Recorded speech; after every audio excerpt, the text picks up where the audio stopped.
E agora você acompanha pela Rádio Rio de Janeiro o programa Estudo das Obras de André Luiz. Vamos refletir sobre o livro Nosso Lar. Produção e apresentação, Tereza Cristina e Marco Antônio.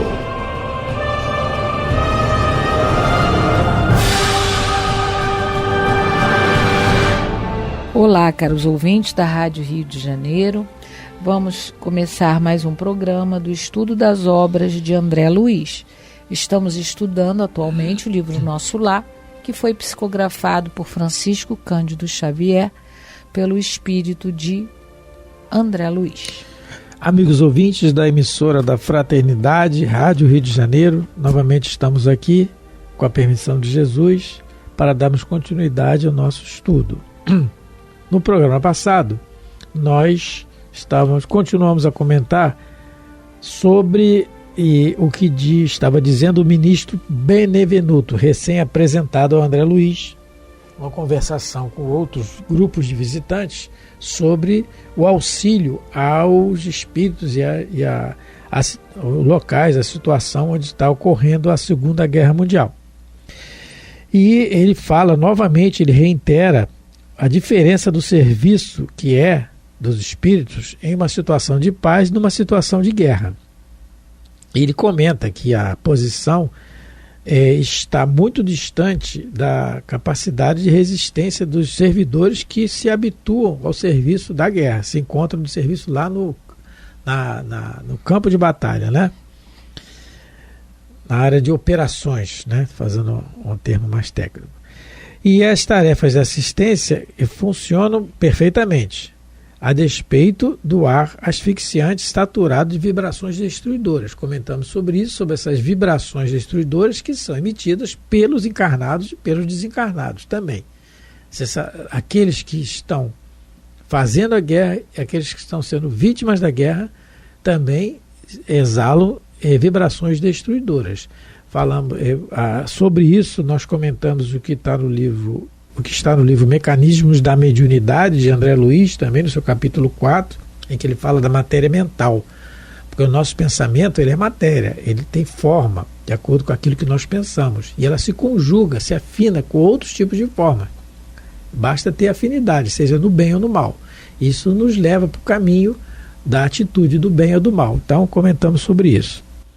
E mais adiante, comentamos também sobre quando ele diz que nunca, como na guerra, o ser humano exprime melhor a condição de alma decaída e com características essencialmente diabólicas, não é? Exacerba realmente toda a sua violência.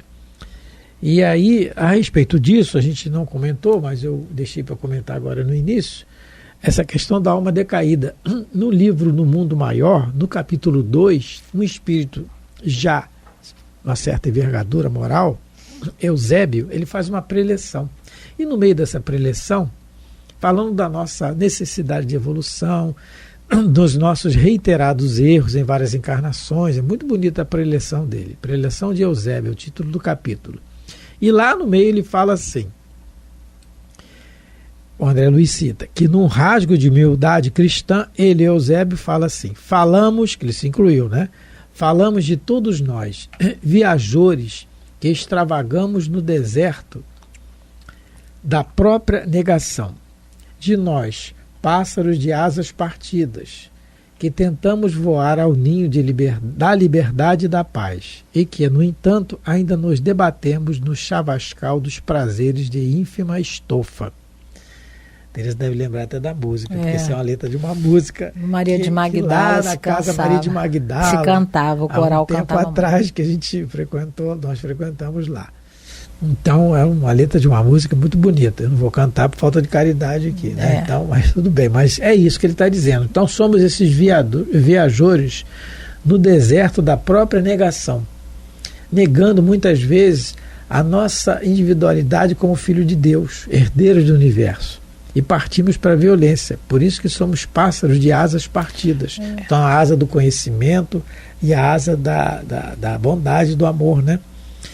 Isso. E tentamos voar ao ninho da liberdade e da paz, que, no entanto, a gente tenta, que ele está dizendo, mas, no entanto, ainda nos debatemos no chavascal dos prazeres de ínfima estofa. E aí é isso aqui. Muita gente que foi levada, comentamos isso também, que foi levada a apoiar essa violência da Segunda Guerra, como é levada a apoiar outras. Muitas, às vezes, nós estamos tentando ir para o caminho do bem, mas aí somos atraídos ainda pelo nosso gosto pela violência na rua, violência em casa, violência íntima, porque a guerra, no fundo, ela começa, a Segunda Guerra Mundial, oficialmente, ela começou na Polônia em 1939, mas, na realidade, ela começou no íntimo de cada um. No íntimo, porque é a guerra íntima, da onde ela começa. É isso que os espíritos querem mostrar para nós. Não haveria guerra se não houvesse a guerra íntima. A gente só não pode perder de vista duas coisas muito importantes. É que nem todos os alemães apoiaram o nazismo, a gente sabe disso. Isso. Né? Muitos alemães não apoiaram essa guerra. E uma outra coisa muito importante também é que esses espíritos, todos eles que estão com esse comportamento diabólico, bestial, todos são filhos de Deus. E todos vão ser recuperados, regenerados, melhorados. Como? Eles, como decaíram, né, no comportamento, eles vão ter que sofrer uma migração para uma outra escola planetária. Mas é pela misericórdia de Deus. Todos eles vão ser recuperados, né? Mas quem vai recuperar isso? É a expiação, é a dor. Então, todos eles, almas às vezes muito inteligentes, vão ter que fazer estágios de recuperação, né, de regeneração em outras esferas planetárias, em outros mundos mais primitivos, para que eles possam se ajudar e ajudar a quem lá vive. Foi o que aconteceu com a Terra, com a vinda em massa dos capelinos. Então a gente não pode esquecer isso. Eles estão num comportamento diabólicos, mas eles não são demônios criados como seres à parte da criação, não. São seres humanos que decaíram a um comportamento pior do que o de um animal, porque o animal não faz isso. Então, eles vão ser, sim, todos recuperados, regenerados. Isso é uma coisa que a gente precisa falar. O Espiritismo nos ensina isso. Pode demorar o quanto quiser, mas todo mundo é filho da luz e para a luz vai voltar. É atraído, é dela e para ela é atraído, não tem jeito. E todos esses espíritos, né, eles vão ser restaurados, não aqui na Terra talvez, mas em outros mundos mais primitivos do que a Terra, onde eles possam se ajudar, se regenerar e ajudar quem lá esteja, né? Então vamos começar. Vamos lá. Ele continua assim. Estamos no parágrafo 17, que começa todo o tempo disponível, mas nós estamos lá já no final, né? Indo para o final. Do meio para o final. Do meio para o final. Vi homens isso, inteligentes e instruídos localizarem com minuciosa atenção determinados setores de atividade pacífica, para o que chamam impactos diretos. Entendeu? Então, que olha dizendo? só. Vamos entender o que ele está dizendo. Vi né? homens inteligentes e instruídos. Então, a inteligência. A guerra, ela é feita de armamentos. É feita de... Você joga uma bomba num local pré-determinado, com precisão ali onde você vai colocar. Para isso, tem que ter os radares. Naquela época não tinha tanto quanto hoje. Mas tinha que ter uma inteligência por trás para construir tudo aquilo. Então ele está falando assim, determinados setores de atividade pacífica para o que chamava impactos diretos. O que ele fazia? Ele tacava uma bomba numa igreja. Exato, é o que ele vai falar. Vou ler só mais um trechinho para ficar melhor entendido. Em museus. Bombas de alto poder explosivo destroem edifícios pacificamente edificados.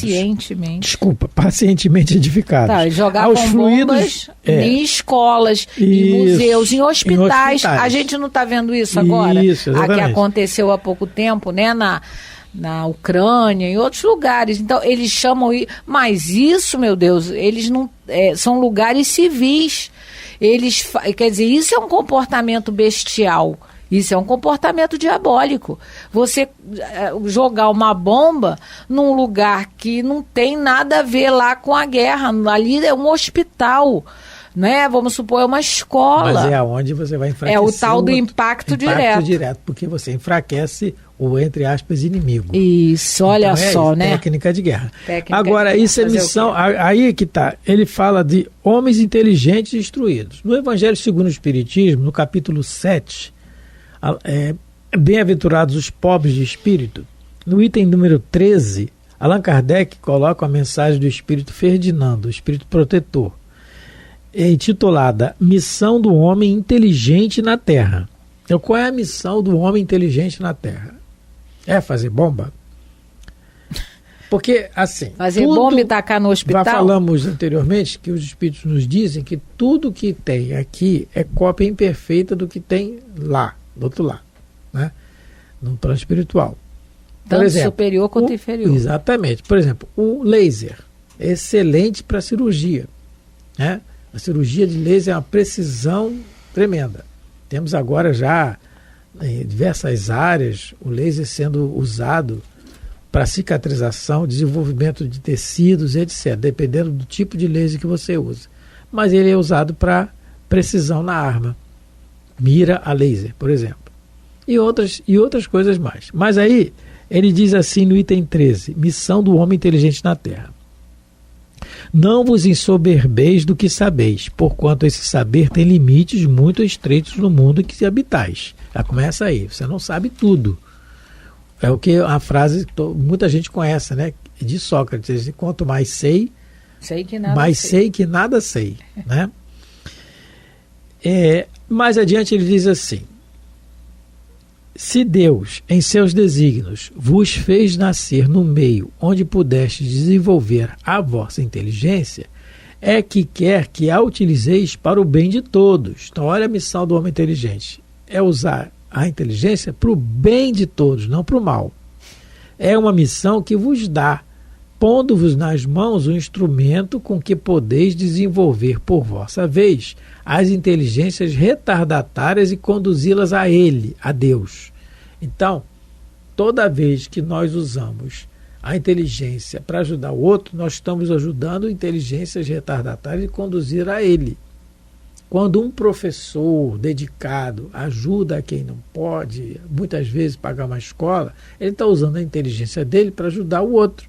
E na instrução do outro, ele pode ser conduzido a uma experiência religiosa, por exemplo, né? Porque motiva a pessoa. Aí continua mais um pouco. A natureza do instrumento não está a indicar a que utilização deve prestar-se. A enxada que o jardineiro entrega ao seu ajudante não mostra a este último que lhe cumpre cavar a terra? Que dirias se esse ajudante, em vez de trabalhar, erguesse a enxada para ferir o seu patrão? Olha a analogia que o Espírito faz, né? Muito legal. Direis que é horrível e que ele merece ser expulso. Pois bem, não se dá o mesmo com aquele que serve da sua inteligência para destruir a ideia de Deus e da providência entre seus irmãos? Não levanta ele contra o seu senhor a enxada que lhe foi confiada para arrotear o terreno? Tem ele o direito ao salário prometido? Não merece, ao contrário, ser expulso do jardim? Sê-lo-á, não duvideis, e atravessará existências miseráveis e cheias de humilhações até que se curve diante daquele a quem tudo deve. Então, ele está falando aqui, embutido aqui na resposta, na explicação dele, da transformação do planeta, expulso do jardim, que é a analogia que nós temos na Bíblia do Jardim do Éden, o livro que Moisés escreveu, na sua sabedoria, que ele sabia, iniciado nas ciências egípcias, ele sabia que são os capelinos, e ele escreve ali aquela história do Jardim do Éden, expulso do paraíso. Aí ele continua mais um pouco. A inteligência é rica de méritos para o futuro, mas sob a condição de ser bem empregada. Se todos os homens que a possuem dela se servissem de conformidade com a vontade de Deus, fácil seria para os espíritos a tarefa de fazer que a humanidade avance. E, infelizmente, muitos a tornam instrumento de orgulho e de perdição contra si mesmos. O homem abusa da inteligência como de todas as outras faculdades. E, no entanto, não lhe faltam ensinamentos que o advirtam que uma poderosa mão pode retirar o que lhe concedeu. Ferdinando, o Espírito Protetor. Então é essa mensagem que temos que cair diretamente no assunto aqui, quando ele fala homens inteligentes e instruídos localizarem com minuciosa atenção. E é isso que a Teresa colocou. Destruir o hospital, destruir a escola, destruir o abrigo, né? Tudo aquilo que pode recuperar a pessoa que está sendo atingida. Então, continuando mais um pouco.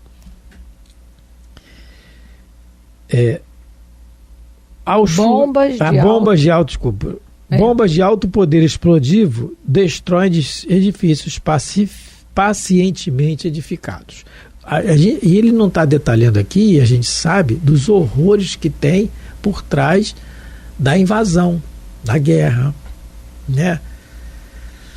A gente teve oportunidade de quase presenciar no passado uma situação de revolução em que pessoas foram trancadas numa igreja e foi tacado fogo. Dentro da igreja as pessoas foram queimadas, vivas, ali. Então, né, é isso. São os horrores que ele não está detalhando aqui. E tem muito, né? Por isso que ele está dizendo a diferença de tomar conta do serviço de paz na América para isso. Muito mais complicado. O que mais... Não, desculpa. Aos fluidos venenosos da metralha casam-se as emanações pestilentas do ódio e tornam quase impossível qualquer auxílio.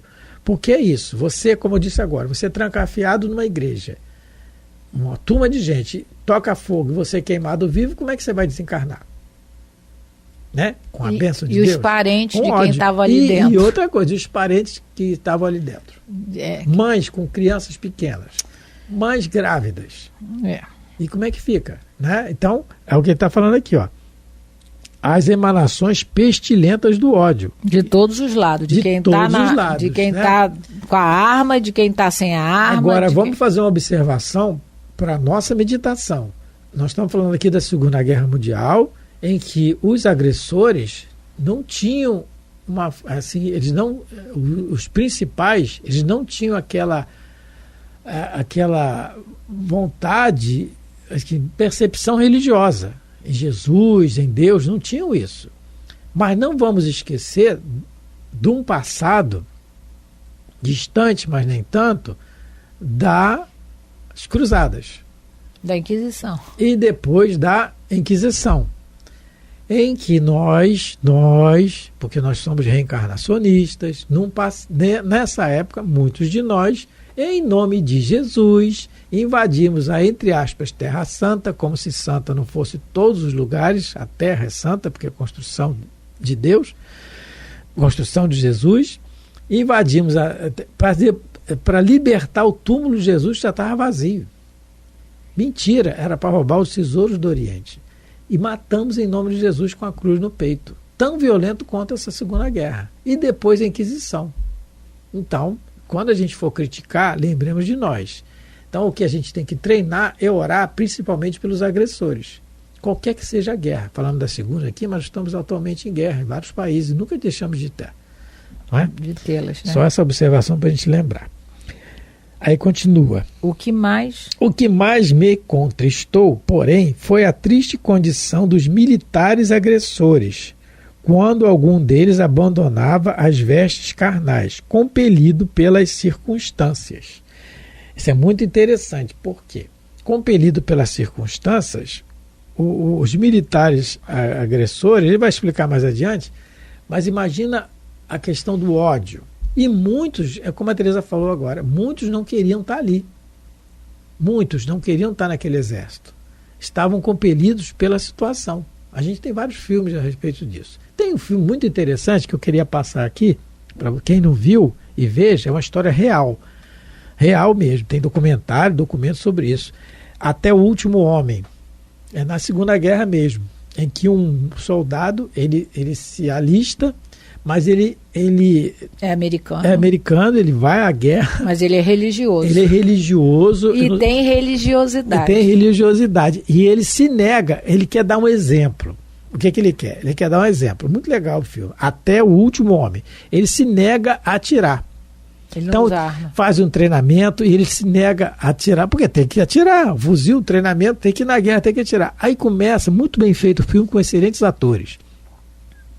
E ele é perseguido dentro do exército, vai quase para a corte marcial e tal, e né, eu sei que conseguem lá que ele vá para a guerra sem armamento. E ele consegue lá do campo de operações, salvar centenas de pessoas, dezenas ou centenas, Marco, eu já não sei. Dezenas. Vamos botar dezenas, tanto faz. Mas ele consegue, numa situação real, que tem que subir um morro e tal, sem dar um tiro, ele salva vários companheiros. Se salva e salva. Porque quando não está na hora de desencarnar, a gente não desencarna. A prova é isso. Não era o caso dele.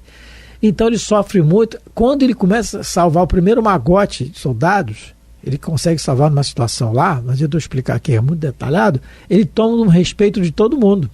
E depois que termina a guerra, ele ganha medalha, o próprio presidente da República lá nos Estados Unidos dá uma medalha condecorada e tudo. Porque a lei de Deus é não matar. É não matar. Então, a gente não está condenando quem vai à guerra, está errado, vai para mal, não é isso, é contingente. Tem até estudo sobre isso, sobre a guerra, Allan Kardec pergunta. Mas é um exemplo muito legal que é isso aí. Então, quando ele fala disso aqui, é Até o Último Homem. Muito legal o filme. Quem quiser, veja, porque é muito bom. Dominados. Aí ele vai explicar melhor. Dominados, na maioria, por forças tenebrosas, fugiam dos espíritos missionários, chamando-lhes todos fantasmas da cruz. Olha, muito legal essa informação aqui, né? Por quê? Por que eles fugiam? Porque só acreditavam na sua cruz, na cruz que eles simbolizavam, que no caso aqui era a suástica, né? Que eles simbolizavam lá no uniforme. É aquilo que eles acreditavam aquilo.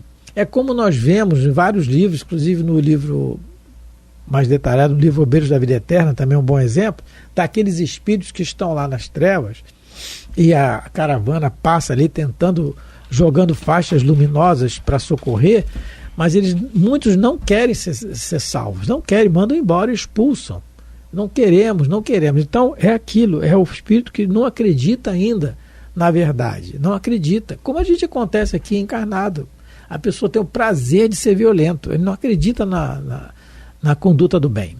Ele vê exemplos, temos exemplos, infelizmente a nossa imprensa, ela motiva a violência, porque ela passa um jornal, 99% é notícia de violência, e isso incentiva. Então ele só vê esses exemplos, ele não acredita. Ao desencarnar, quer dizer, a morte não nos vai mudar em nada, vai continuar acreditando na mesma coisa, o pensamento vai ser o mesmo. Então, quando eles fugiam dos espíritos missionários, eles estavam fugindo dos fantasmas da cruz, que aquilo não existia para eles. E ele fala também que eles estavam telementados, dominados na maioria por força tenebrosa. Então, porque também. A gente sabe, quando a gente estuda a doutrina espírita, no livro dos Espíritos, a pergunta 459, quando Kardec, perguntou se a gente recebe a influência dos espíritos, os espíritos disseram, de ordinariamente são eles que vos dirigem. Então há essa extrema comunhão com o mundo espiritual, e aí ele viu que todos os que desencarnavam, os agressores, os soldados que desencarnavam, principalmente os agressores, eles estavam telementados por espírito das trevas. Então, mais difícil se ficava, não tem como, porque é um grande problema você ajudar quem não quer ser ajudado. Isso aqui faz a gente meditar nisso. Às vezes as pessoas não querem ser ajudadas. E aí como é que você faz? Só ora e pede a Deus que os conduza, porque não tem como. Esses espíritos aqui, por todo o esforço que eles faziam para ajudar esses recém-desencarnados, eles não queriam ser ajudados. Eles estavam bastante ligados a espíritos trevosos, que fomentam a violência, a guerra em todos os lugares, não só em países com guerras declaradas, mas em todos os lugares, ainda mais numa época que vivemos de transição. Mas chegamos ao final. No próximo programa a gente vai comentar um pouco mais, e no Livro dos Espíritos tem boas referências sobre isso. Muito obrigado pela atenção, pelo carinho, e fique com Deus. A Rádio Rio de Janeiro apresentou o programa Estudo das Obras de André Luiz. Produção e apresentação: Tereza Cristina e Marco Antônio.